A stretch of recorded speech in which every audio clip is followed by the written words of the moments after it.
मैं आशा करता हूँ कि आपने इस कड़ी में, इस सीरीज़ में आने वाले पहले लेक्चर्स देखे होंगे, उनको समझा होगा। तो आज हम लोग शुरुआत करते हैं अपने थर्ड चैप्टर की, क्लास 6 की एनसीईआरटी पॉलिटी का चैप्टर नंबर 3, जिसका नाम है व्हाट इज़ गवर्नमेंट। तो इसके पहले चैप्टर्स में हम लोगों ने देखा कि डाइवर्सिटी क्या होती है, डाइवर्सिटी से होने वाली और जो दूसरी कंडीशंस है जिनको हम पैदा करते हैं डाइवर्सिटी के थ्रू, वो क्या होती हैं, जैसे कि इनइक्वालिटी, जैसे कि डिस्क्रिमिनेशन। और उनको भी समझने के लिए हमने जाना था कि वो सारी कंडीशंस बनती कैसे हैं। तो वो हमने समझा था कि कैसे मानसिक सोच होती है उसके पीछे, जिनको कि हम प्रेजुडाइसेस और स्टीरियोटाइप्स भी कहते हैं। ये सब चीज़ें हम लोगों ने इसके पहले के चैप्टर्स में पढ़ी। अब इस चैप्टर में हम लोगों को क्या समझना है कि जब ये डाइवर्सिटी थी, ये डिस्क्रिमिनेशन थी, ये भेदभाव था, ये एक दूसरे में इक्वालिटी नहीं थी, तो हम लोगों ने कोशिशें की रिफॉर्म्स लाने की, सुधारने की, इन सब चीज़ों को की ना। हर जगह आप देखेंगे कि स्ट्रगल मूवमेंट्स चल रहे थे, सारी चीज़ें हो रही हैं। इसका मतलब क्या, हम समाज में सुधार चाहते हैं, ठीक है। तो अब ये सुधार लाने के लिए कोई एक ऐसी बॉडी होनी चाहिए, कोई एक ऐसी ऑर्गेनाइजेशन होनी चाहिए जो ये सारा काम संभाले, क्योंकि हर घर का इंसान जाकर के खुद से इक्वालिटी लाए, ऐसा होना पॉसिबल नहीं, क्योंकि इतनी बड़ी पॉपुलेशन है इंडिया की। समझ में आया? तो आज हम लोग जानने की कोशिश करेंगे कि गवर्नमेंट क्या होती है और गवर्नमेंट के काम क्या होते हैं। यही सब चीज़ों को जो हम लोगों ने पिछले चैप्टर्स में पढ़ी हैं, इन सबको रेगुलेट करने का काम, इन सबको संभालने का काम जो एक बॉडी करती है, जिसको हम गवर्नमेंट कहते हैं, वो उसका काम कैसे करती है, ठीक है। तो वेलकम टू यस मेंटोर। इसके बाद में हम लोग शुरू करते हैं आज का चैप्टर, जो कि है व्हाट इज गवर्नमेंट। तो आपने ऐसे कुछ इमेजेस देखे होंगे, न्यूज़पेपर्स में, जहां पे आपको अलग अलग टाइटल और हेडिंग के साथ में गवर्नमेंट लिखा हुआ दिखता है। तो देखिए यहाँ पे क्या लिखा है, government sought to protect rights of unorganised workers. यहाँ पे मतलब किसी के राइट्स को प्रिजर्व करने की बात हो रही है। यहाँ पे टैकलिंग की बात हो रही है, गवर्नमेंट कुछ प्लान बना रही है जिसके थ्रू वो टैकल कर सके फ्लड प्लान्स को, ठीक है। कहीं पे बाढ़ आ गई, मतलब कहीं पे कोई डिजास्टर आ गया, कोई प्रॉब्लम आ गई, उन सब चीजों को समझने के लिए गवर्नमेंट प्याज के दामों को संभाल रही है और ये बता रही है कि क्या नाम है, कोई शॉर्टेज नहीं है मार्केट में। तो ये सारे काम गवर्नमेंट कर रही है, बट इन सब चीजों को हम समझे कैसे? तो इसके लिए ना मैं आपको एक स्टोरी सुनाता हूं, ठीक है। एक स्टोरी है, ऐसा समझ के चलिए कि दो जॉइंट फैमिलीज हैं।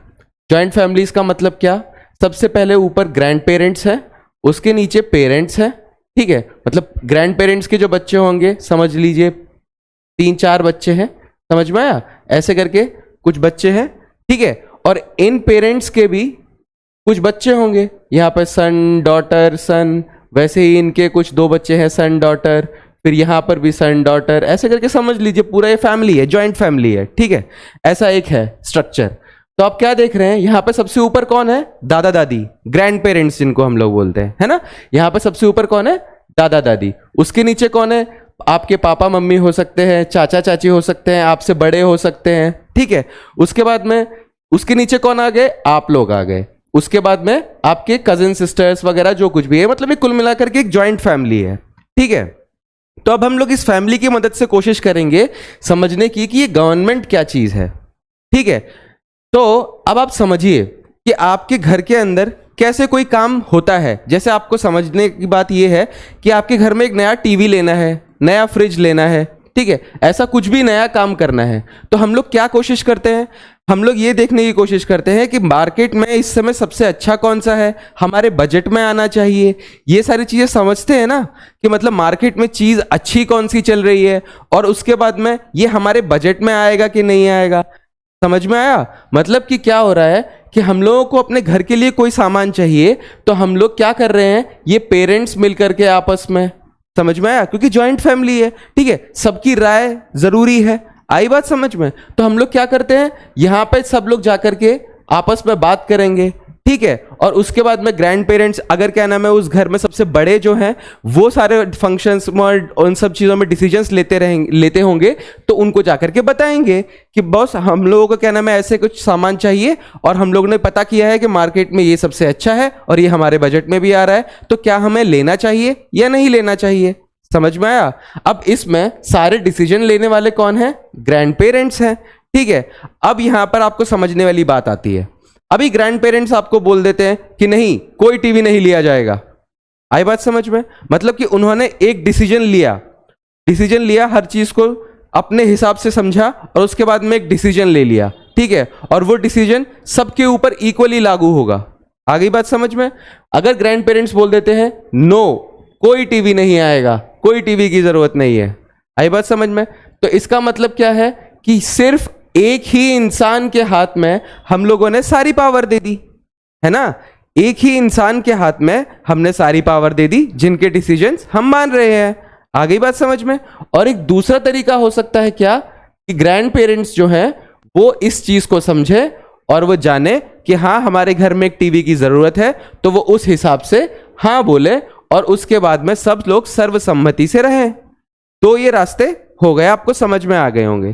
तो इसी तरीके से हम समझते हैं कि घर के अंदर होने वाले हर काम, ये तो मैंने एक छोटा सा एग्जांपल लेकर के बताया कि आपको टीवी खरीदना था, ऐसे ही घर में सुबह से लेकर के शाम तक बहुत सारे काम होते हैं कि अब खाना क्या बनेगा, ये सारी चीजें से लेकर के बहुत सारे काम होते हैं। तो इन सब चीजों को कौन संभालता है?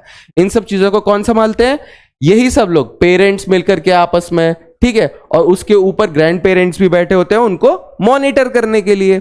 आगे बात समझ में? तो यही चीज हमारी गवर्नमेंट भी करती है। ये हमारे देश के जो भी डेली रेगुलर अफेयर्स चल रहे हैं, उन सब चीजों को संभालने का काम हमारी गवर्नमेंट करती है। जैसे इस परिवार में ये जो सबसे ऊपर हेड पे बैठे हुए थे, ये हर चीज का फैसला कर रहे थे, उसी तरीके से उनको हाँ बोलना है या उनको ना बोलना है, इन सब चीजों का फैसला यहाँ पे कौन कर रहा है? ये एल्डर पीपल मिलकर के कर रहे हैं ना। वैसे ही हमारी गवर्नमेंट, वैसे ही किसी भी देश की गवर्नमेंट, ठीक है, किसी भी देश की गवर्नमेंट ऐसे ही काम करती है, ठीक है। अब हम लोग जानते हैं, हम लोग को समझ में आ गया गवर्नमेंट क्या होती है। गवर्नमेंट एक ऐसी ऑर्गेनाइजेशन कह लीजिए, ठीक है, ऑर्गेनाइजेशन या फिर एक ऐसी बॉडी कह लीजिए आज के लिए, ठीक है, जिससे आपको सादा भाषा में समझ में आ जाए। ये ग्रुप ऑफ पीपल है, ठीक है, ग्रुप ऑफ पीपल है या ऑर्गेनाइजेशन है जो कि मिल करके किसी भी देश के सारे कार्यों को डेली संभालती है, ठीक है, उसमें सारे काम आते हैं, ठीक है। एक देश में होने वाले हर काम के बारे में जो भी चीज हो रही है उसको हमारी गवर्नमेंट संभालती है, ठीक है। तो हम लोग चलते हैं कि अब हमारी गवर्नमेंट करती क्या है, ठीक है। इस तरीके से जैसे मैंने आपको बताया, फैमिली के अंदर डेली के सारे अफेयर्स जो हैं वो एक घर के एल्डर संभाल रहे हैं जिस तरीके से, वैसे ही यहां पर हमारी गवर्नमेंट देश में क्या करती है हम लोग देखते हैं। तो जैसे कि मैंने आपको बताया कि टीवी लेना है तो हम लोग क्या नाम है आपस में डिस्कशन करते हैं, उसके बाद में खाना क्या खाना है उन सब चीज़ों में आपस में डिस्कशन करते हैं। तो ये सारी चीज़ें हम लोगों ने घर से समझने की कोशिश करी, ठीक है। उसके बाद में क्या, घर के बाहर जो दूसरी फैमिलीज हैं उनके साथ में हमारे संबंध कैसे होंगे, ठीक है, वो कौन संभालेगा? हमारे पेरेंट्स संभालेंगे। मतलब आपने देखा होगा काफ़ी बार आपके पेरेंट्स आपको बोलते रहेंगे कि वो लड़का सही नहीं है, वो बच्चा अच्छा नहीं है, या फिर वो लोग अच्छे नहीं है, ठीक है, आप उसके साथ में मत रहा करो, आप उसके साथ में रहा करो जिसका दिमाग पढ़ने में है, जो खेल कूद में इतना ज़्यादा इन्वॉल्व नहीं रहता या मस्ती ज़्यादा नहीं करता। आप पढ़ने वाले बच्चे के साथ में ज़्यादा ध्यान दो। तो वो आपको समझा रहे हैं ना, गवर्नमेंट का काम ना यही होता है। गवर्नमेंट का काम होता है टू गाइड। समझ में आया? गवर्नमेंट का काम होता है टू गाइड। ये हमको गाइड करती है डेली रेगुलर अफेयर्स के बारे में। समझ में आ गया? तो फिर उसी तरीके से जैसे हमारे पेरेंट्स हमको गाइड करते हैं किसी भी छोटे से छोटे मैटर पे, किसी बड़े से बड़े चीज पे, ठीक है, आपको क्या खाना चाहिए, क्या पहनना चाहिए, आप अपने पेरेंट्स को बताते हैं, उसके बाद आपके पेरेंट्स आपको बताते हैं कि आपको लेना चाहिए कि नहीं लेना चाहिए, वो सारी चीजें देखते हैं ना हम लोग। तो उसी तरीके से गवर्नमेंट भी एक देश के अंदर होने वाले सारे कामों के लिए जिम्मेदार होती है, मतलब वो सारे कार्य करती है। जैसे कि क्या, बिल्डिंग्स बनवाना, सबसे पहले तो क्या, किसी भी चीज के लिए डिसीजंस लेना, ठीक है, उसके बाद में रोड्स बनवाना, स्कूल बनवाना, ठीक है, उसको ये चीज देखना कि मार्केट में हर चीज बैलेंस में तो है, ऐसा तो नहीं है कि टमाटर के दाम एकदम ऊपर चले गए, ठीक है। उसके बाद में फिर काफी सारे लोग उन सब टमाटरों को कहीं पर गोडाउन में स्टोर करके रख रहे हैं, जबकि ज्यादा दाम बढ़ जाएंगे तब हम उनको निकालेंगे। तो इसकी वजह से क्या होता है कि मार्केट में रेट्स ऊपर नीचे हो जाते हैं, काफी बार चीज़ों के। तो इसीलिए गवर्नमेंट इन सब चीज़ों पे भी नज़र रखती है कि कहीं मार्केट में किसी चीज़ का दाम एकदम ज़्यादा तो नहीं हो गया, किसी चीज़ का प्राइस एकदम ज़्यादा तो नहीं हो गया, किसी चीज़ का प्राइस एकदम कम तो नहीं हो गया। इन सब चीज़ों को संभालने का काम भी किसका होता है? हमारी गवर्नमेंट का होता है। इसके बाद में सोशल इश्यूज के ऊपर नज़र रखना। सोशल इश्यूज के ऊपर नज़र रखना मतलब क्या? अब मैंने आपको बताया कि जैसे हमारा परिवार है, मान लीजिए यहाँ पर दो बच्चे थे, ठीक है, ये आपस में लड़ना शुरू कर देते किसी तो बात के ऊपर, मतलब इनके बीच में कोई कॉन्फ्लिक्ट आ गया, मतलब कि कोई तो बात हुई जिसकी वजह से ये दोनों एक दूसरे से एग्री नहीं करते हैं, ठीक है। तो अब हम लोग क्या करेंगे? इन दोनों के बीच में जो कॉन्फ्लिक्ट है उसको रिजॉल्व करने की कोशिश करेंगे। तो एक घर में ये काम कौन करता है? जब बच्चे आपस में लड़ रहे होते हैं, पेरेंट्स। समझ में आया? तो उसी तरीके से एक देश में जब कोई कॉन्फ्लिक्ट्स अराइज होते हैं, जब कोई प्रॉब्लम्स आती हैं, कोई सोशल इश्यूज हैं, किसी तरीके की इनइक्वालिटी, डिस्क्रिमिनेशन, ये सारी चीजें जो हम लोगों ने पढ़ी थी पिछले 2 चैप्टर्स में, हम लोग देख रहे थे ना कैसे हम लोग क्या नाम है अनटचेबिलिटी जैसी प्रॉब्लम्स को देख रहे थे, कैसे हम लोग कास्ट सिस्टम जैसी प्रॉब्लम को देख रहे थे, कैसे दलितों के साथ में जो शोषण हो रहा था, उनका जो भी उनका सप्रेशन हो रहा था, वो सारी चीजें हम लोगों ने देखी थी बी आर अम्बेडकर की स्टोरी से। समझी थी ना ये सब चीजें? तो अब उन्हीं सब चीजों को सुधारने के लिए जो भी हम लोगों को सोशल इश्यूज के ऊपर काम करना होता है, इन सब चीजों के लिए भी कौन काम कर रहा है? इन सब चीजों के लिए भी हमारी गवर्नमेंट काम करती है। आई बात समझ में? इसके बाद में नेक्स्ट पॉइंट देखेंगे आप कि इसके अलावा और भी बहुत सारे काम देखते हैं हम लोग अपनी सरकार के, जैसे कि आप अपने घर पे डाक सेवाओं को देखते हैं, पोस्टल सर्विसेज। आपको किसी से कम्युनिकेट करना है, समझिए कि जैसे आज तो सारे परिवार एक साथ मतलब नहीं देखने के लिए मिलते, इतनी सारी जॉइंट फैमिलीज हम लोगों को देखने के लिए नहीं मिलती हैं। तो पहले कैसे होता था? पहले जॉइंट फैमिलीज हुआ करती थी और कुछ लोग घर से बाहर रहा करते थे। अब उन लोगों को जो घर से बाहर रहते हैं, उन लोगों को अपने घर वालों से बात करने के लिए, कम्युनिकेट करने के लिए कोई तो साधन की जरूरत पड़ेगी ना, क्योंकि आज हम लोगों के साथ में जनरेशन है, जनरेशन इतना आगे बढ़ गई है, तो हम लोगों के हाथ में हम लोगों को मोबाइल फोन्स दिखते हैं, इंटरनेट की सेवा है, हर चीज है, ठीक है। हमेशा से ऐसा नहीं था। पहले हम लोगों के पास में डाक सेवाएं हुआ करती थी।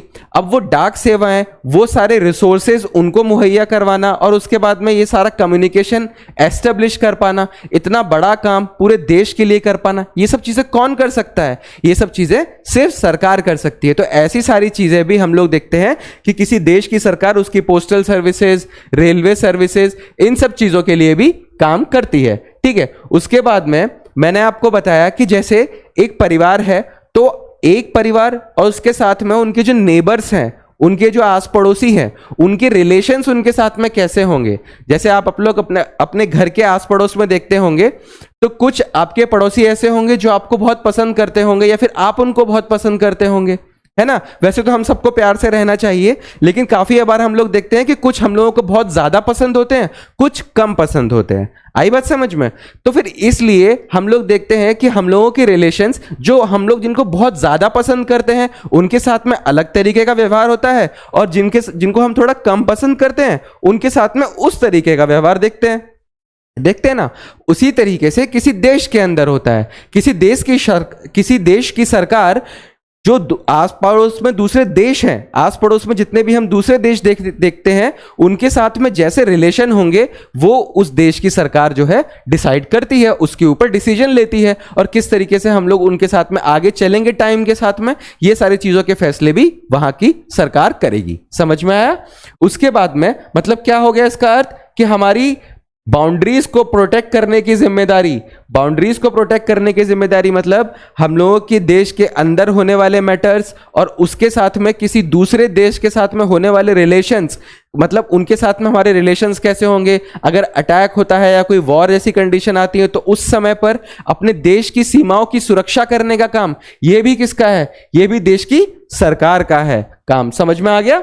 उसके बाद में हर सिटीजन के बारे में, मतलब हर देश के नागरिक के बारे में ये चीज इंश्योर करना कि उनके पास में फूड, होम, शेल्टर, ऐसी बेसिक नीड्स जो होती है उन सब चीजों को पहुंचाया जा सके। आई बात समझ में? क्योंकि हमारे देश की पॉपुलेशन काफी बड़ी है, समझ में आया? तो और लेकिन रिसोर्सेज जो होते हैं किसी भी देश के वो लिमिटेड होते हैं, है ना। आप पाएंगे किसी भी देश के अंदर फ्रेश वाटर के सोर्सेज, रिवर्स हो गई, ग्लेशियर्स हो गए, ऐसे सारे जो रिसोर्सेज होते हैं वो हम लोगों को बहुत कम देखने के लिए मिलते हैं, ठीक है। वैसे ही मिनरल वाले जो स्टेट्स होते हैं और जिनके पास में मिनरल नहीं है, मतलब आप ऐसा समझिए किसी स्टेट के अंदर कोयला मिल रहा है और किसी स्टेट के अंदर कोयला नहीं मिल रहा है, ठीक है। तो जिस स्टेट के अंदर कोयला मिल रहा है वो शायद थोड़ा सा आगे निकल जाए बजाय उसके कि जिसके पास में कुछ भी नहीं है। आई बात समझ में? तो इस तरीके से हम लोग क्या देखते हैं कि एक स्टेट ऊपर चला जाएगा, दूसरा स्टेट नीचे रह जाएगा। अब भाई जो ये स्टेट नीचे रह गया है इसको भी तो टाइम के साथ में ऊपर लाना होगा ना, इसको भी हम सबको, क्योंकि बराबरी में रहना है, सबको एक साथ रहना है, सबको एक साथ मिल करके रहना है, रखना है। तो ये सारे काम साथ रखने वाले, ये रिसोर्सेज को आराम से सबके बीच में कोशिश करके कि हाँ सब तक बेसिक नीड्स पहुंच जाए, इन सब चीज़ों की जिम्मेदारी कौन लेता है? ये सब चीज़ें करती है हमारी सरकार। ये सिटीजन्स के लिए खाना है कि नहीं है, उनकी हेल्थ फैसिलिटीज़ के लिए ये काम कौन कर रहा है? ये सारे काम करती है हमारी सरकार, ठीक है। अभी समझ लीजिए जैसे कि एक परिवार है, अभी इतना बड़ा प्रॉब्लम हम लोगों ने देखा कुछ टाइम पहले, कोरोना जैसा पैंडेमिक हम सब लोगों ने देखा, तो हम लोगों ने पाया कि हमारे घर के जो बड़े हैं वो क्या करते थे, वो हर चीज के बारे में हमारी देखभाल करते थे। वो ये देखते थे कि बच्चे कहीं घर से बाहर ना जाएं या फिर किसी के कांटेक्ट में ना आए।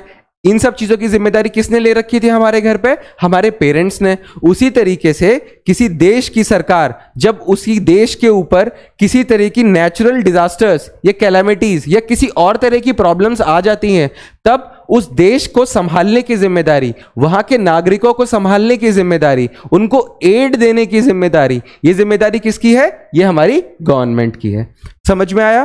तो हम लोगों ने समझ लिया इस तरीके से कि हमारी सरकार क्या क्या काम करती है।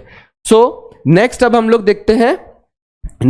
देखते हैं कि इतना बड़ा देश है, आई बात समझ में? इतना बड़ा देश है कि मतलब 130 करोड़ बिलियन के नाम लगभग हम लोगों की पॉपुलेशन है।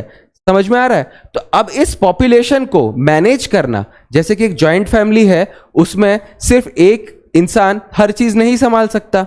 आई बात समझ में? उनको एक्सटर्नल मैटर्स के लिए एक अलग चीज की जरूरत पड़ेगी, अलग बॉडी की जरूरत पड़ेगी, अलग इंसान की जरूरत पड़ेगी। वैसे ही घर के आंतरिक मामलों के लिए, इंटरनल मैटर्स के लिए एक अलग इंसान सदस्य की जरूरत पड़ेगी, है ना। तो ये सारी कंडीशंस किसी देश के साथ में भी होती हैं। समझ में आया? तो इसीलिए अब आप इस मैप को देखिए, आप इस मैप में पाएंगे कि ये भारत का जो मैप है ये एक हम लोगों की इंटरनेशनल बाउंड्री है। ये जो बाउंड्री हम लोग एक्सटर्नल देख रहे हैं एकदम डार्क ब्लैक कलर में, ये जो बाउंड्रीज हम लोग पा रहे हैं ये सारी है हमारी इंटरनेशनल बाउंड्रीज। समझ में आया? अब इस बाउंड्री के अंदर होने वाले सारे कामों को हम क्या कहेंगे? Internal matters. इसके बाहर होने वाले सारे काम को क्या बोलेंगे? External matter. और इन सब चीजों को संभालने की जिम्मेदारी किसकी है? गवर्नमेंट की, ठीक है। तो अब देखिए हम लोगों ने क्या बात करी कि हम लोगों को ये सारी चीजें मैनेज करनी है, बराबर।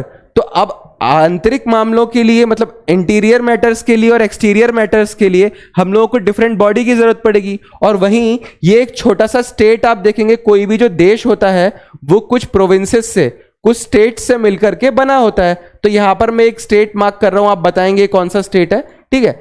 इस स्टेट को मैंने मार्क किया, यहां पर ये एक स्टेट है। अब इसके भी तो कुछ अपने मैटर्स होंगे ना, इस स्टेट के भी अपनी कुछ प्रॉब्लम्स होंगी कि इनके पास में मिनरल्स हैं कि नहीं है, या फिर इनके पास में रिसोर्सेज हैं कि नहीं है, इनकी पॉपुलेशन के हिसाब से इनके पास में कितना रिसोर्सेज है, उस हिसाब से इनको भी संभालना है कि नहीं, ठीक है। अब वैसे ही इस उत्तर प्रदेश के अंदर यहां पर हम लोग देखते हैं कि छोटे छोटे गांव भी पाए जाते हैं कि नहीं।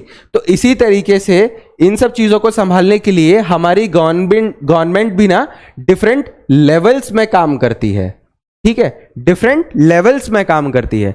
समझ में आया?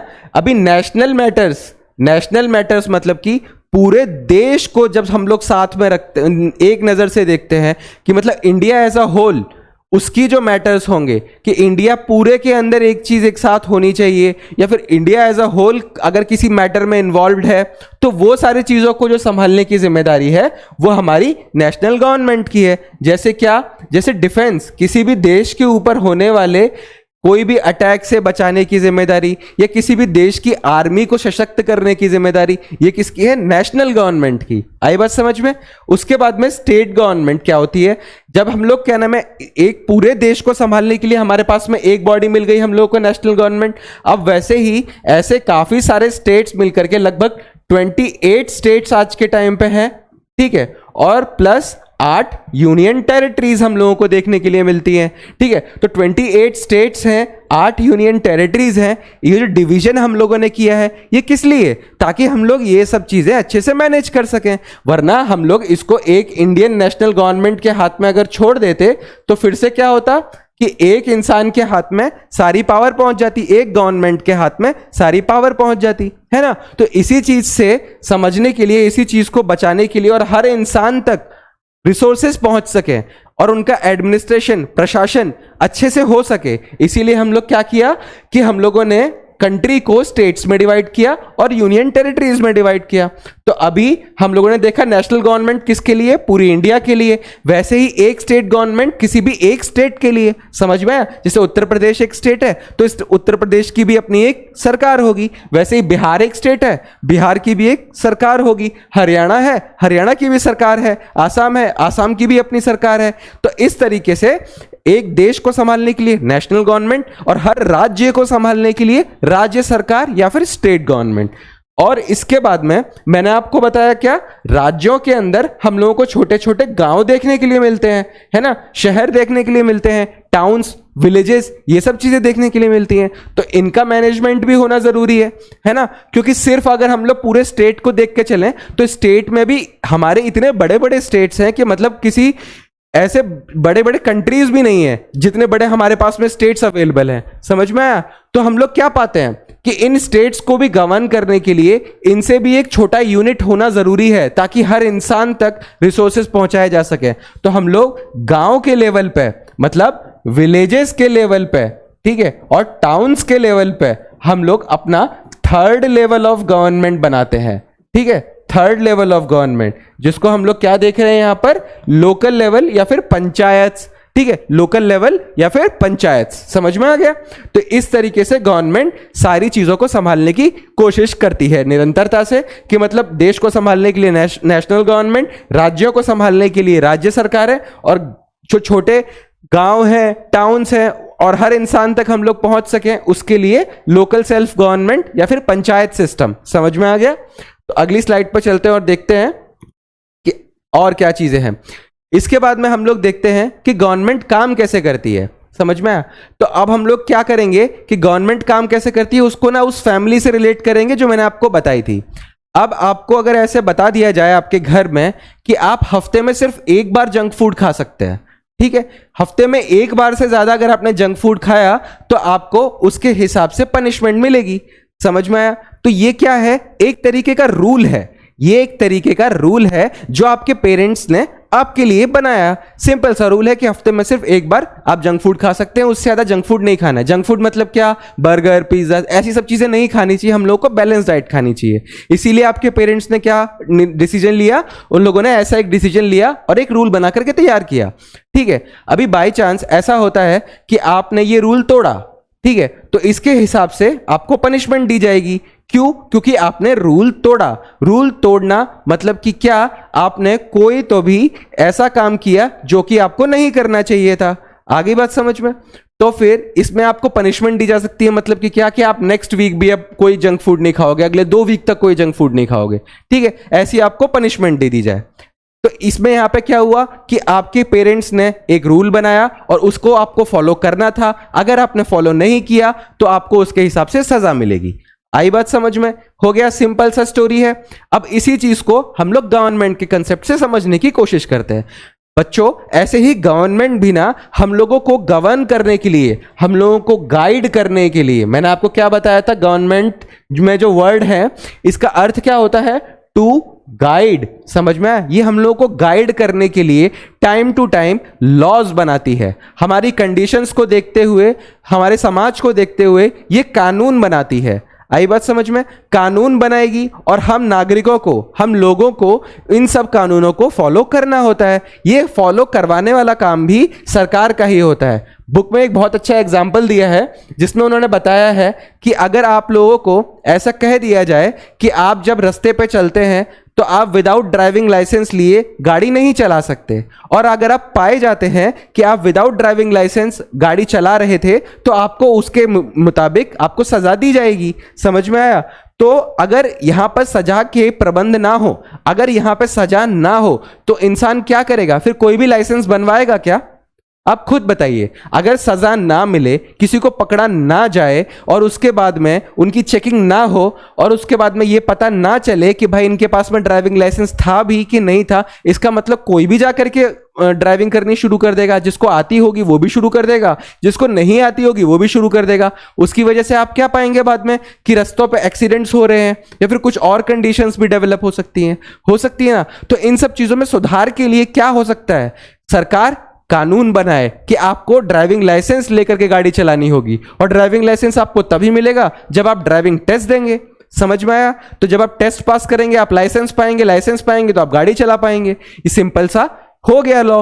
तो मतलब कि क्या, यहां पे सरकार ने एक कानून बनाया और उसके बाद में ऐसे प्रबंध किए उस कानून में कि उस कानून को एनफोर्स कराया जा सके, मतलब आपकी चेकिंग हो सके, उसके बाद में ये पता लगाया जा सके आप लाइसेंस लेकर के चला रहे हैं कि नहीं लेकर के चला रहे हैं, उस हिसाब से फिर आपको सजा भी दी जाए। तो आप यहां पे देखेंगे कि गवर्नमेंट लॉज बनाती है, आई बात समझ में, और फिर उन लॉज को, उन डिसीजंस को एनफोर्स करती है। और जब ऐसा देखती है कि आपने ऐसा काम नहीं किया है, लॉ को फॉलो नहीं किया है, तो उस हिसाब से हमारी जुडिशरी जो है, हमारे कोर्ट्स जो है, वो उन सब चीज़ों पे फैसला सुनाते हैं कि आपको किस हिसाब से सजा मिलनी चाहिए। आगे बात समझ में? तो गवर्नमेंट का सबसे इंपॉर्टेंट काम क्या हुआ कि उसको लॉज बनाने होते हैं। इसी चीज़ को बोलते हैं लेजिस्लेटिव। और इस चीज को इन्फोर्स कराने का काम, मतलब लॉज को इन्फोर्स कराया, इन सब चीजों को बोलते हैं एग्जीक्यूट करना। देखिए, जो कोई काम कोई एग्जीक्यूट करे, मतलब कि कौन, ऐसा समझ लीजिए पुलिस, ठीक है। अगर पुलिस होगी तो वो चेकिंग करेगी, आपने देखा होगा रास्ते पे पुलिस चेकिंग करती है ना। जब आरटीओज वगैरह जो होते हैं वो चेकिंग करते हैं, और पुलिस, ट्रैफिक पुलिस जो होती है वो भी चेकिंग करती है। तो जब ट्रैफिक पुलिस चेकिंग करती है, इसका मतलब क्या कि सरकार ने जो कानून बनाया वो उसको फॉलो कर रही है, वो उसको इन्फोर्स कर रही है। समझ में आया? उसको इन्फोर्स करने में मदद कर रही है, वो चेक कर रही है कि भाई आप लोग लाइसेंस लेके चल रहे हो कि नहीं चल रहे हो, ठीक है। और उसके बाद में जब वो किसी मुजरिम को पकड़ रही है तो उसके बाद में कोर्ट जो है उसके हिसाब से उनको सजा भी दे रहा है। समझ में आया? तो ये सारी चीज जो थी हम लोगों ने देखा कि हमारा रिलेशन क्या है गवर्नमेंट का कानून के साथ में, ठीक है। गवर्नमेंट कानून बनाती है और इन सिटीजन्स को उसको फॉलो करना होता है। समझ में आया? इसके बाद में हम लोग देखते हैं टाइप्स ऑफ गवर्नमेंट्स।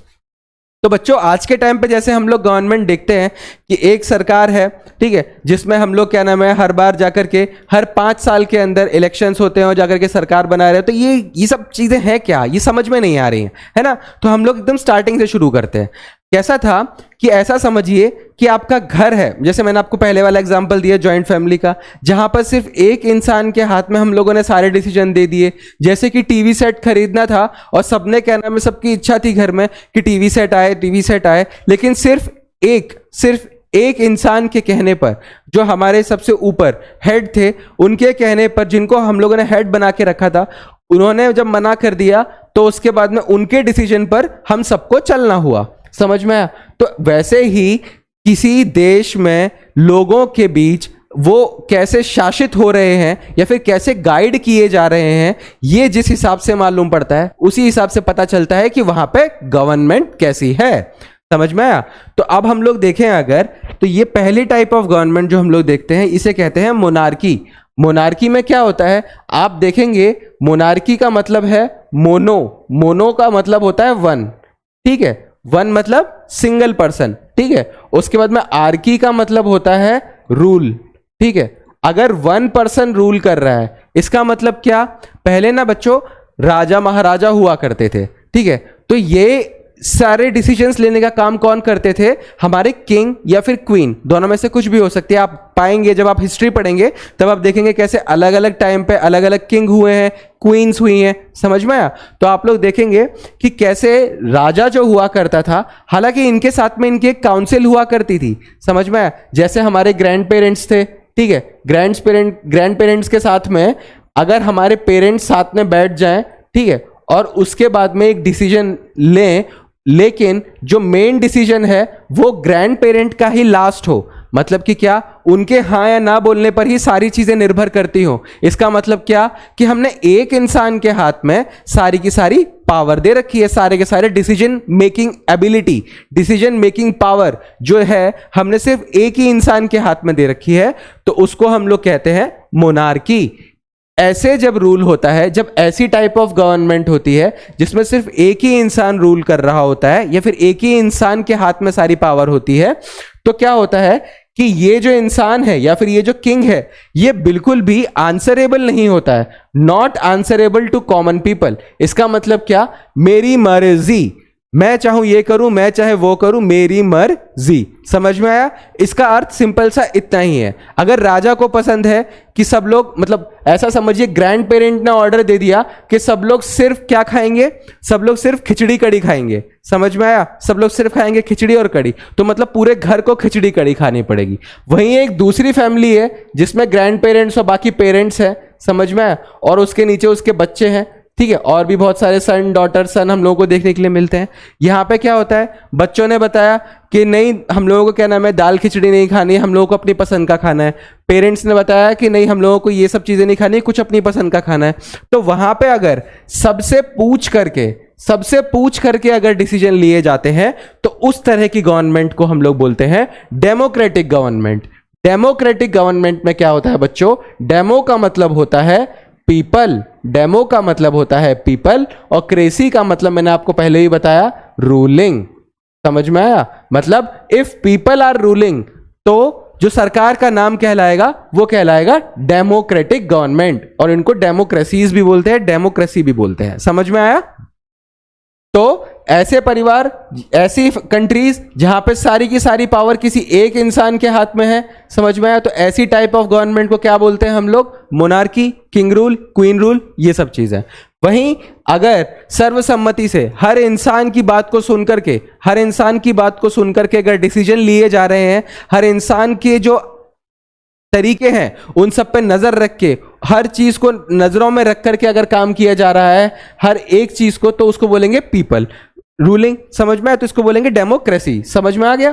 तो आज हम लोग टाइप ऑफ डेमोक्रेसी जो देखते हैं अपने इंडिया में, वो है representative type of democracy. Representative type of democracy में क्या होता है, इसमें ना क्या होगा कि यहां पर ऐसा समझिए, जब कोई भी फैसला हम लोगों को लेना हो, ठीक है, तो ऐसा तो होता नहीं है कि देश का हर नागरिक जाकर के कोई भी कानून बनाने लग जाए, है ना। उसके लिए तो एक गवर्नमेंट बनानी पड़ेगी। अब इतना बड़ा देश है, इतनी बड़ी पॉपुलेशन है, तो ऐसा तो हो नहीं सकता कि हर इंसान जाकर के कानून बनाए, फिर तो भाई बहुत प्रॉब्लम हो जाएगी। हर इंसान की सोच अलग तरीके की है और हर इंसान अपने हिसाब से अगर काम करने लग जाएगा फिर तो प्रॉब्लम और ज़्यादा बढ़ जाएगी, है ना। तो इसीलिए हम क्या करते हैं, हम करवाते हैं इलेक्शंस। इलेक्शंस क्यों करवाते हैं? इलेक्शन से हम लोग ये जानने की कोशिश करते हैं कि लोगों की, मतलब कि ये पीपल जो है, इनकी इच्छा क्या है, ये चाहते क्या है। समझ में आया? मतलब कुछ लोग आएंगे जो किसी एक ग्रुप ऑफ पीपल को रिप्रेजेंट करने की कोशिश करने के लिए सामने आएंगे, ठीक है। वो अपनी चीजें आपको बताएंगे कि हम आज के समाज में जो ये सारी चीजें हैं, या फिर आपकी ये सारी जो बेसिक नीड्स हैं, इनको पूरी कराने की जिम्मेदारी मेरी, आप मुझे वोट दीजिए, मैं आपके लिए और ऊपर तक जाऊंगा, ये सरकार बनाऊंगा और उसके बाद में आपकी सारी प्रॉब्लम्स का सल्यूशन जो है मैं करूंगा। आई बात समझ में? तो जैसे कि ऐसा ही समझ लीजिए, जैसे आपने एक शो देखा होगा तारक मेहता का उल्टा चश्मा, उसमें टप्पू सेना है, तो उसमें टप्पू जो है ना वो लीडर बन के रहता है, वो उस पूरी टप्पू सेना का रिप्रेजेंटेटिव है। समझ में आया? वो उस पूरी टप्पू सेना को लीड करता है, ठीक है, वो एक ग्रुप को लीड कर रहा है। तो इसका मतलब क्या कि उसके अंदर लीडरशिप क्वालिटीज हैं, वो डिसीजंस ले सकता है। तो ऐसे डिसीजन लेने वाली बॉडी को जब हम लोग बनाने की कोशिश करते हैं, गवर्नमेंट बनाते हैं, तो हम लोग अपने रिप्रेजेंटेटिव्स चुनते हैं, क्योंकि हम लोग डेली रोजमर्रा के अगर सब लोग क्या नाम है अगर लॉ जाकर के बनाने लग जाएंगे, सब लोग जाकर के अगर लॉज बनाने लग जाएंगे, कानून बनाने बैठ जाएंगे, तो भाई डॉक्टर कौन बनेगा बताइए, तो टीचर कौन बनेगा, ठीक है, और आगे बच्चों को कौन पढ़ाएगा, कौन समझाएगा, ज्ञान की आगे ये जो चीजें हैं ये आगे कैसे पहुंचेंगी अगर सब लोग सिर्फ कानून ही बनाने लग जाएंगे। तो अगर हमारे समाज में अगर डाइवर्सिटी है, हर इंसान की अपनी इच्छा है, कोई पेंटर बनना चाहता है, कोई सिंगर बनना चाहता है, कोई डांसर बनना चाहता है, सबकी अपनी अपनी इच्छाएं हैं। अब वो ये सारे काम छोड़ करके जाकर के लॉ थोड़ी ना बनाने बैठेंगे, नहीं बैठ सकते ना। इसीलिए हम सब लोग रिप्रेजेंटेटिव्स बना करके आगे भेजते हैं, और वो सारे रिप्रेजेंटेटिव्स मिलकर के जाकर के सरकार बनाते हैं, और वो सरकार फिर हर तरह की जो प्रॉब्लम्स होती हैं कोशिश करती है कि उनको सॉल्व करे विद द टाइम। समझ में आया? तो यहां पर हम लोग क्या देखेंगे कि डेमोक्रेटिक गवर्नमेंट्स जो होती हैं ये आंसरेबल होती हैं। समझ में? इसके पहले जब हम लोगों ने देखा था मोनार्की में जो सिंगल रूलर था, सिंगल किंग था, वो आंसरेबल नहीं था लोगों के लिए, मेरे मन को भाया, मैंने जो मर्जी किया उसको पाया, ठीक है, वैसा वाला काम किसका था, वो मोनार्की में था। अब यहां डेमोक्रेसी में क्या होगा कि आप अगर कोई भी काम करेंगे, अगर सरकार कोई भी काम करेगी तो वो उत्तरदायी है उन लोगों के लिए जिन्होंने उनको वोट दिया है। अभी मैं आपको चूज करके आगे भेज रहा हूं तो आप मेरे लिए उत्तरदायी होंगे कि नहीं, क्योंकि मैंने आपको चूज किया है। समझ में आ गया? कुछ इसी तरीके का फंडा है, इसीलिए इसको हम लोग बोलते हैं आंसरेबल टू पीपल। मतलब आप जो भी डिसीजन लेंगे आपको उसको जनता को समझाना होगा, कन्विंस करना होगा कि हाँ मैंने ये डिसीजन इसलिए लिया है और आपके भले के लिए लिया है। आ गई बात समझ में? तो अब हम लोग इसके आगे देखेंगे कि डेमोक्रेसी में इक्वालिटी की क्या जगह है। मतलब कि क्या, डेमोक्रेसी में हम लोगों ने आपसे कह दिया कि आप लोगों आकर के इलेक्शन में पार्टिसिपेट कीजिए, ठीक है, इलेक्शन में आप पार्टिसिपेट करेंगे तो आप देखेंगे कि यहाँ पे कैसे ये अंकल यहाँ पे आ रहे हैं, उसके बाद में इलेक्शन कर रहे हैं, उसके बाद में उनके हाथ में ऐसा एक इंक लगाया जाता है ताकि वो मार्क लगा सके कि हाँ आपका वोटिंग हो चुका है। बट आप सोचिए कि अगर आपको इलेक्शन तो करा रहे हैं साल में मतलब 5 साल में एक बार इलेक्शन तो हो रहे हैं, लेकिन आप वोट देने के लिए हकदार ही नहीं है। आई बात समझ में? क्वेश्चन समझ में आया मेरा? मतलब इलेक्शंस तो होने वाले हैं लेकिन आप वोट नहीं दे सकते, क्यों? क्योंकि आप गरीब हैं। आ रही बात समझ में? क्योंकि ऐसी कंडीशन से हमारा इंडिया आज बाहर निकल चुका है, आज बाहर निकल चुका है। लेकिन ये जो स्ट्रगल रहा है ना, ये स्ट्रगल फॉर वोटिंग राइट, ये बहुत बड़ा स्ट्रगल रहा है। मतलब जब इंडिया आजाद नहीं हुआ था उसके पहले भी इलेक्शंस की शुरुआत हो चुकी थी, लेकिन उस टाइम पे ना लिमिटेड फ्रेंचाइजी थी। लिमिटेड फ्रेंचाइजी, फ्रेंचाइजी का मतलब क्या होता है कि कौन कौन वोट दे सकता है, उसके अंदर दायरे के अंदर कौन कौन आता है, दैट इज फ्रेंचाइजी। समझ में आया? तो ये जो दायरा था पहले बहुत ज्यादा लिमिटेड था, सिर्फ अमीर, टीचर्स, एजुकेटर्स, मतलब ऐसे उस टाइम पे जो क्या नाम है हाईली प्रोफेशनल और हाईली स्किल्ड लोग जो रहा करते थे या वेल्दी पब्लिक जो रहा करती थी, सिर्फ उन लोगों को ही वोट देने का अधिकार हुआ करता था। इवन वीमेन को भी काफी लंबे टाइम तक वोट देने का अधिकार नहीं मिला था। प्रॉब्लम समझिए, जब देखते हैं कि आज के जो कंट्रीज जो अपने आप को बहुत ज्यादा डेवलप्ड बोलते हैं, हम डेवलप्ड हैं, भाई उनकी हालत तो हमसे बहुत ज्यादा बेकार थी। समझने की कोशिश कीजिए, जब हमारा इंडिया आजाद हुआ तब हम लोगों ने अपनी वीमेन को, मतलब इंडिया ने आजाद होते ही एक चीज जिसको कहते हैं यूनिवर्सल एडल्ट फ्रेंचाइजी, उसको अपने सब सिटीजन्स को दे दिया। यूनिवर्सल एडल्ट फ्रेंचाइजी का मतलब क्या होता है कि हर वयस्क, एडल्ट मतलब वयस्क, ठीक है, जो भी प्रेजेंट है, यूनिवर्सल का मतलब उस कंट्री के हिसाब से, उस कंट्री में या उस कंट्री का कोई भी वयस्क उस फ्रेंचाइजी में आता है जो वोट दे सकता है। मतलब कि क्या, इंडिया में आज के टाइम पे अगर आप अडल्ट हैं, अगर आप अडल्ट हैं तो आपके पास में वोटिंग राइट्स हैं। अब अडल्ट में लड़का भी हो सकता है, लड़की भी हो सकती है, कोई भी हो सकता है। आई बात समझ में? इसका मतलब क्या, हम लोगों ने आजाद होते ही ये चीज को अपने संविधान में, अपने कॉन्स्टिट्यूशन के अंदर इसको जगह दी। वहीं जो दूसरे देश थे, जो कब के आजाद थे, जो दूसरों के ऊपर कॉलोनी बना करके बैठे हुए थे, जो राज कर रहे थे, जो आज के टाइम पे अपने आप को डेवलप्ड कहते हैं, उन लोगों ने भी 1920 तक, इतने लंबे लंबे टाइम तक आप जाकर के देखेंगे, बाद में एकदम लास्ट में जाकर के उन लोगों ने अपने घर की बेटियों को, अपने घर की जो विमेन थी, उनको वोटिंग राइट्स दिए। आई बात समझ में? तो ये सारी चीजें हम लोग पाते हैं कि इंडिया में इंडिपेंडेंस से पहले सिर्फ एक स्मॉल माइनॉरिटी, मैंने आपको बताया लिमिटेड फ्रेंचाइजी को ही वोट देने का अधिकार था। लेकिन गांधी जी और इसके अलावा और भी काफी सारे लीडर्स थे जो कि इस चीज को पहले से ही समझ चुके थे कि नहीं, अगर डेमोक्रेसी होगी तो डेमोक्रेसी का मतलब है कि हर एक इंसान का वोट जरूरी है, और हर एक इंसान के वोट की वैल्यू भी इसीलिए एक ही है। ऐसा नहीं किसी के वोट की वैल्यू ज्यादा, मतलब आप उम्र में बड़े हैं तो आपके वोट की वैल्यू ज्यादा, ऐसा भी नहीं है। सिर्फ सबको एक वोट मिला है, और हर इंसान, हर पीपल जो सिटीजन इंडिया का है, वो अपनी जो पावर है, कौन सी पावर, कि खुद को रूल करवाने की, खुद को गाइड करवाने की पावर, वो खुद अपने आप से हर टाइम जब इलेक्शंस होते हैं तो वो जाकर के उसका यूज करता है, और फिर उसके यूज से एक गवर्नमेंट फॉर्म होती है। आई बात समझ में? और उसी के हिसाब से फिर देश का जो डेली के रेगुलर अफेयर्स होते हैं उसको संभाला जाता है। ठीक है, एकदम क्लियर। तो इस तरीके से हम लोगों ने समझा कि गवर्नमेंट होती क्या है, गवर्नमेंट का काम क्या क्या है, गवर्नमेंट कैसे मैनेज करती है सब काम को, और टाइप्स ऑफ गवर्नमेंट क्या क्या थी, और गवर्नमेंट होने के बाद में जो डिफरेंट टाइप्स ऑफ गवर्नमेंट्स थी उसमें से हम लोग कौन सी चूज करके बैठे हुए हैं, या फिर हमारे यहाँ पर कौन सी गवर्नमेंट है, और उस गवर्नमेंट की मेन फीचर क्या है, दैट इज इलेक्शन। उसमें भी यूनिवर्सल एडल्ट फ्रेंचाइजी, मतलब सबको वोट देने का अधिकार। और इसी चीज के बारे में गांधी जी ने 1931 में अपने एक जर्नल यंग इंडिया में भी लिखा कि कितनी दयनीय स्थिति है ये, कितनी दयनीय स्थिति है ये, कि सिर्फ गरीबी के कारण एक इंसान को वोट नहीं देने दिया जा रहा है, उसको ये नहीं पता चल पा रहा है कि उसको गवर्न करने वाला इंसान कौन होगा, जबकि उसका कैरेक्टर अच्छा है, सिर्फ वो गरीब है, इस वजह से वो वोट नहीं दे सकता, सिर्फ अमीरों को वोट देने की इजाजत है। ठीक है, तो ये सारी प्रॉब्लम्स थी। आज के टाइम पे हम लोग इन सब चीज़ों को रिफॉर्म ला चुके हैं, सब चीज़ें चल रही हैं, और इस हिसाब से हमारी सरकार काम करती है। इसके नेक्स्ट चैप्टर में भी इसी तरीके से हम जानते रहेंगे एनसीईआरटी पॉलिटी के बारे में। तब तक के लिए पढ़ते रहिए और बढ़ते रहिए। मिलते हैं नेक्स्ट लेक्चर में। जय हिंद, जय भारत।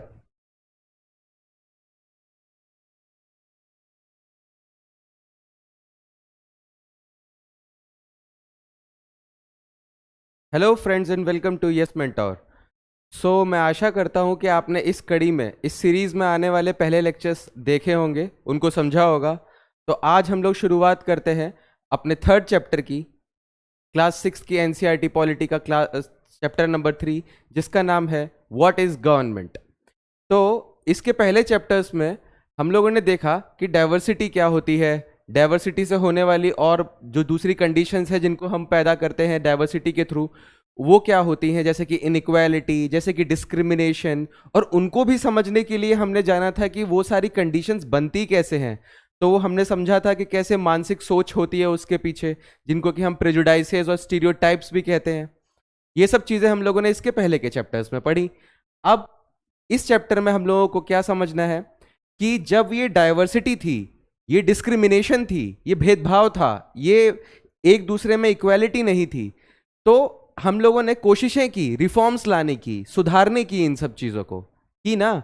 हर जगह आप देखेंगे कि स्ट्रगल मूवमेंट्स चल रहे थे, सारी चीज़ें हो रही हैं। इसका मतलब क्या, हम समाज में सुधार चाहते हैं। ठीक है, तो अब ये सुधार लाने के लिए कोई एक ऐसी बॉडी होनी चाहिए, कोई एक ऐसी ऑर्गेनाइजेशन होनी चाहिए जो ये सारा काम संभाले, क्योंकि हर घर का इंसान जाकर के खुद से इक्वालिटी लाए, ऐसा होना पॉसिबल नहीं, क्योंकि इतनी बड़ी पॉपुलेशन है इंडिया की। समझ में आया? तो आज हम लोग जानने की कोशिश करेंगे कि गवर्नमेंट क्या होती है और गवर्नमेंट के काम क्या होते हैं। यही सब चीज़ों को जो हम लोगों ने पिछले चैप्टर्स में पढ़ी हैं, इन सबको रेगुलेट करने का काम, इन सबको संभालने का काम जो एक बॉडी करती है, जिसको हम गवर्नमेंट कहते हैं, वो उसका काम कैसे करती है।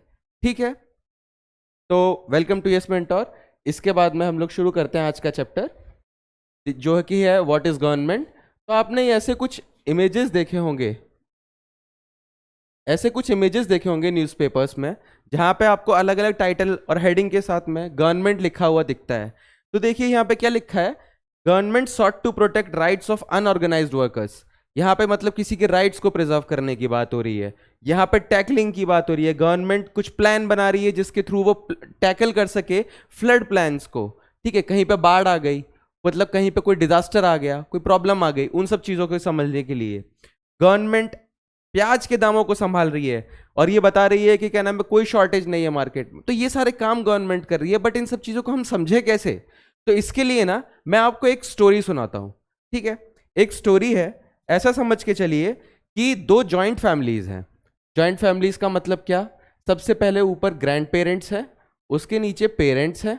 ठीक है, मतलब ग्रैंड पेरेंट्स के जो बच्चे होंगे, समझ लीजिए 3-4 बच्चे हैं, समझ में आया? ऐसे करके कुछ बच्चे हैं। ठीक है, और इन पेरेंट्स के भी कुछ बच्चे होंगे, यहाँ पर सन डॉटर सन, वैसे ही इनके कुछ 2 बच्चे हैं, सन डॉटर, फिर यहाँ पर भी सन डॉटर, ऐसे करके समझ लीजिए पूरा ये फैमिली है, जॉइंट फैमिली है। ठीक है, ऐसा एक है स्ट्रक्चर। तो आप क्या देख रहे हैं, यहाँ पे सबसे ऊपर कौन है? दादा दादी, ग्रैंड पेरेंट्स जिनको हम लोग बोलते हैं, है ना। यहाँ पे सबसे ऊपर कौन है? दादा दादी। उसके नीचे कौन है? आपके पापा मम्मी हो सकते हैं, चाचा चाची हो सकते हैं, आपसे बड़े हो सकते हैं। ठीक है, उसके बाद में उसके नीचे कौन आ गए? आप लोग आ गए। उसके बाद में आपके कजिन सिस्टर्स वगैरह जो कुछ भी है, मतलब ये कुल मिलाकर के एक जॉइंट फैमिली है। ठीक है, तो अब हम लोग इस फैमिली की मदद से कोशिश करेंगे समझने की कि ये गवर्नमेंट क्या चीज है। ठीक है, तो अब आप समझिए कि आपके घर के अंदर कैसे कोई काम होता है। जैसे आपको समझने की बात यह है कि आपके घर में एक नया टीवी लेना है, नया फ्रिज लेना है। ठीक है, ऐसा कुछ भी नया काम करना है, तो हम लोग क्या कोशिश करते हैं? हम लोग ये देखने की कोशिश करते हैं कि मार्केट में इस समय सबसे अच्छा कौन सा है, हमारे बजट में आना चाहिए। ये सारी चीज़ें समझते हैं ना, कि मतलब मार्केट में चीज़ अच्छी कौन सी चल रही है, और उसके बाद में ये हमारे बजट में आएगा कि नहीं आएगा। समझ में आया? मतलब कि क्या हो रहा है कि हम लोगों को अपने घर के लिए कोई सामान चाहिए, तो हम लोग क्या कर रहे हैं, ये पेरेंट्स मिलकर के आपस में, समझ में आया? क्योंकि जॉइंट फैमिली है। ठीक है, सबकी राय जरूरी है। आई बात समझ में? तो हम लोग क्या करते हैं, यहाँ पे सब लोग जाकर के आपस में बात करेंगे। ठीक है, और उसके बाद में ग्रैंड पेरेंट्स, अगर क्या नाम है उस घर में सबसे बड़े जो हैं, वो सारे फंक्शंस में उन सब चीज़ों में डिसीजंस लेते होंगे, तो उनको जाकर के बताएंगे कि बॉस हम लोगों को क्या नाम है ऐसे कुछ सामान चाहिए, और हम लोगों ने पता किया है कि मार्केट में ये सबसे अच्छा है और ये हमारे बजट में भी आ रहा है, तो क्या हमें लेना चाहिए या नहीं लेना चाहिए। समझ में आया? अब इसमें सारे डिसीजन लेने वाले कौन है? ग्रैंड पेरेंट्स हैं। ठीक है, अब यहां पर आपको समझने वाली बात आती है। अभी ग्रैंड पेरेंट्स आपको बोल देते हैं कि नहीं, कोई टीवी नहीं लिया जाएगा। आई बात समझ में? मतलब कि उन्होंने एक डिसीजन लिया, हर चीज को अपने हिसाब से समझा और उसके बाद में एक डिसीजन ले लिया। ठीक है, और वो डिसीजन सबके ऊपर इक्वली लागू होगा। आ गई बात समझ में? अगर ग्रैंड पेरेंट्स बोल देते हैं नो, कोई टीवी नहीं आएगा, कोई टीवी की जरूरत नहीं है, आई बात समझ में? तो इसका मतलब क्या है कि सिर्फ एक ही इंसान के हाथ में हम लोगों ने सारी पावर दे दी, है ना। एक ही इंसान के हाथ में हमने सारी पावर दे दी, जिनके डिसीजंस हम मान रहे हैं। आ गई बात समझ में? और एक दूसरा तरीका हो सकता है क्या, कि ग्रैंड पेरेंट्स जो हैं वो इस चीज को समझे और वो जाने कि हाँ हमारे घर में एक टीवी की जरूरत है, तो वो उस हिसाब से हाँ बोले, और उसके बाद में सब लोग सर्वसम्मति से रहें। तो ये रास्ते हो गए, आपको समझ में आ गए होंगे। तो इसी तरीके से हम समझते हैं कि घर के अंदर होने वाले हर काम, ये तो मैंने एक छोटा सा एग्जांपल लेकर के बताया कि आपको टीवी खरीदना था, ऐसे ही घर में सुबह से लेकर के शाम तक बहुत सारे काम होते हैं कि अब खाना क्या बनेगा, ये सारी चीजें से लेकर के बहुत सारे काम होते हैं। तो इन सब चीजों को कौन संभालता है? इन सब चीजों को कौन संभालते हैं? यही सब लोग, पेरेंट्स मिलकर के आपस में। ठीक है, और उसके ऊपर ग्रैंड पेरेंट्स भी बैठे होते हैं उनको मॉनिटर करने के लिए। आगे बात समझ में? तो यही चीज हमारी गवर्नमेंट भी करती है। ये हमारे देश के जो भी डेली रेगुलर अफेयर्स चल रहे हैं, उन सब चीजों को संभालने का काम हमारी गवर्नमेंट करती है। जैसे इस परिवार में ये जो सबसे ऊपर हेड पे बैठे हुए थे, ये हर चीज का फैसला कर रहे थे, उसी तरीके से उनको हाँ बोलना है या उनको ना बोलना है, इन सब चीजों का फैसला यहाँ पे कौन कर रहा है? ये एल्डर पीपल मिलकर के कर रहे हैं ना। वैसे ही हमारी गवर्नमेंट, वैसे ही किसी भी देश की गवर्नमेंट, ठीक है, किसी भी देश की गवर्नमेंट ऐसे ही काम करती है। ठीक है, अब हम लोग जानते हैं, हम लोग को समझ में आ गया गवर्नमेंट क्या होती है। गवर्नमेंट एक ऐसी ऑर्गेनाइजेशन कह लीजिए, ठीक है, ऑर्गेनाइजेशन या फिर एक ऐसी बॉडी कह लीजिए आज के लिए, ठीक है, जिससे आपको सादा भाषा में समझ में आ जाए, ये ग्रुप ऑफ पीपल है, ठीक है, ग्रुप ऑफ पीपल है या ऑर्गेनाइजेशन है जो कि मिल करके किसी भी देश के सारे कार्यों को डेली संभालती है, ठीक है, उसमें सारे काम आते हैं, ठीक है, एक देश में होने वाले हर काम के बारे में जो भी चीज हो रही है उसको हमारी गवर्नमेंट संभालती है, ठीक है। तो हम लोग चलते हैं कि अब हमारी गवर्नमेंट करती क्या है, ठीक है। इस तरीके से जैसे मैंने आपको बताया, फैमिली के अंदर डेली के सारे अफेयर्स जो हैं वो एक घर के एल्डर्स संभाल रहे हैं जिस तरीके से, वैसे ही यहां पर हमारी गवर्नमेंट देश में क्या करती है हम लोग देखते हैं। तो जैसे कि मैंने आपको बताया कि टीवी लेना है तो हम लोग क्या नाम है आपस में डिस्कशन करते हैं, उसके बाद में खाना क्या खाना है उन सब चीज़ों में आपस में डिस्कशन करते हैं। तो ये सारी चीज़ें हम लोगों ने घर से समझने की कोशिश करी, ठीक है। उसके बाद में क्या, घर के बाहर जो दूसरी फैमिलीज हैं उनके साथ में हमारे संबंध कैसे होंगे, ठीक है, वो कौन संभालेगा, हमारे पेरेंट्स संभालेंगे। मतलब आपने देखा होगा काफ़ी बार आपके पेरेंट्स आपको बोलते रहेंगे कि वो लड़का सही नहीं है, वो बच्चा अच्छा नहीं है, या फिर वो लोग अच्छे नहीं है, ठीक है, आप उसके साथ में मत रहा करो, आप उसके साथ में रहा करो जिसका दिमाग पढ़ने में है, जो खेल कूद में इतना ज़्यादा इन्वॉल्व नहीं रहता या मस्ती ज़्यादा नहीं करता, आप पढ़ने वाले बच्चे के साथ में ज़्यादा ध्यान दो। तो वो आपको समझा रहे हैं ना, गवर्नमेंट का काम ना यही होता है, गवर्नमेंट का काम होता है टू गाइड। समझ में आया, गवर्नमेंट का काम होता है टू गाइड, ये हमको गाइड करती है डेली रेगुलर अफेयर्स के बारे में। समझ में आ गया। तो फिर उसी तरीके से जैसे हमारे पेरेंट्स हमको गाइड करते हैं किसी भी छोटे से छोटे मैटर पे, किसी बड़े से बड़े चीज पे, ठीक है, आपको क्या खाना चाहिए, क्या पहनना चाहिए, आप अपने पेरेंट्स को बताते हैं, उसके बाद आपके पेरेंट्स आपको बताते हैं कि आपको लेना चाहिए कि नहीं लेना चाहिए, वो सारी चीजें देखते हैं ना हम लोग। तो उसी तरीके से गवर्नमेंट भी एक देश के अंदर होने वाले सारे कामों के लिए जिम्मेदार होती है, मतलब वो सारे कार्य करती है। जैसे कि क्या, बिल्डिंग्स बनवाना, सबसे पहले तो क्या, किसी भी चीज के लिए डिसीजंस लेना, ठीक है, उसके बाद में रोड्स बनवाना, स्कूल बनवाना, ठीक है, उसको ये चीज देखना कि मार्केट में हर चीज बैलेंस में तो है, ऐसा तो नहीं है कि टमाटर के दाम एकदम ऊपर चले गए, ठीक है। उसके बाद में फिर काफी सारे लोग उन सब टमाटरों को कहीं पर गोडाउन में स्टोर करके रख रहे हैं, जबकि ज्यादा दाम बढ़ जाएंगे तब हम उनको निकालेंगे। तो इसकी वजह से क्या होता है कि मार्केट में रेट्स ऊपर नीचे हो जाते हैं काफी बार चीजों के। तो इसीलिए गवर्नमेंट इन सब चीजों पे भी नजर रखती है कि कहीं मार्केट में किसी चीज का दाम एकदम ज्यादा तो नहीं हो गया, किसी चीज का प्राइस एकदम ज्यादा तो नहीं हो गया, किसी चीज का प्राइस एकदम कम तो नहीं हो गया। इन सब चीजों को संभालने का काम भी किसका होता है, हमारी गवर्नमेंट का होता है। इसके बाद में सोशल इश्यूज के ऊपर नजर रखना। सोशल इश्यूज के ऊपर नजर रखना मतलब क्या, अब मैंने आपको बताया कि जैसे हमारा परिवार है, मान लीजिए यहाँ पर दो बच्चे थे, ठीक है, ये आपस में लड़ना शुरू कर देते किसी तो बात के ऊपर, मतलब इनके बीच में कोई कॉन्फ्लिक्ट आ गया, मतलब कि कोई तो बात हुई जिसकी वजह से ये दोनों एक दूसरे से एग्री नहीं करते हैं, ठीक है। तो अब हम लोग क्या करेंगे, इन दोनों के बीच में जो कॉन्फ्लिक्ट है उसको रिजॉल्व करने की कोशिश करेंगे। तो एक घर में ये काम कौन करता है, जब बच्चे आपस में लड़ रहे होते हैं, पेरेंट्स। समझ में आया। तो उसी तरीके से एक देश में जब कोई कॉन्फ्लिक्ट्स अराइज होते हैं, जब कोई प्रॉब्लम्स आती हैं, कोई सोशल इश्यूज हैं, किसी तरीके की इनइक्वालिटी, डिस्क्रिमिनेशन, ये सारी चीजें जो हम लोगों ने पढ़ी थी पिछले 2 चैप्टर्स में, हम लोग देख रहे थे ना कैसे हम लोग क्या नाम है अनटचेबिलिटी जैसी प्रॉब्लम्स को देख रहे थे, कैसे हम लोग कास्ट सिस्टम जैसी प्रॉब्लम को देख रहे थे, कैसे दलितों के साथ में जो शोषण हो रहा था, उनका जो भी उनका सप्रेशन हो रहा था, वो सारी चीजें हम लोगों ने देखी थी बी आर अम्बेडकर की स्टोरी से। समझी थी ना ये सब चीजें।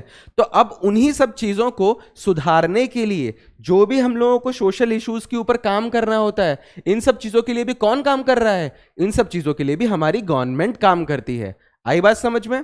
इसके बाद में नेक्स्ट पॉइंट देखेंगे आप कि इसके अलावा और भी बहुत सारे काम देखते हैं हम लोग अपनी सरकार के, जैसे कि आप अपने घर पे डाक सेवाओं को देखते हैं, पोस्टल सर्विसेज, आपको किसी से कम्युनिकेट करना है। समझिए कि जैसे आज तो सारे परिवार एक साथ मतलब नहीं देखने के लिए मिलते, इतनी सारी जॉइंट फैमिलीज हम लोगों को देखने के लिए नहीं मिलती हैं, तो पहले कैसे होता था, पहले जॉइंट फैमिलीज हुआ करती थी और कुछ लोग घर से बाहर रहा करते थे।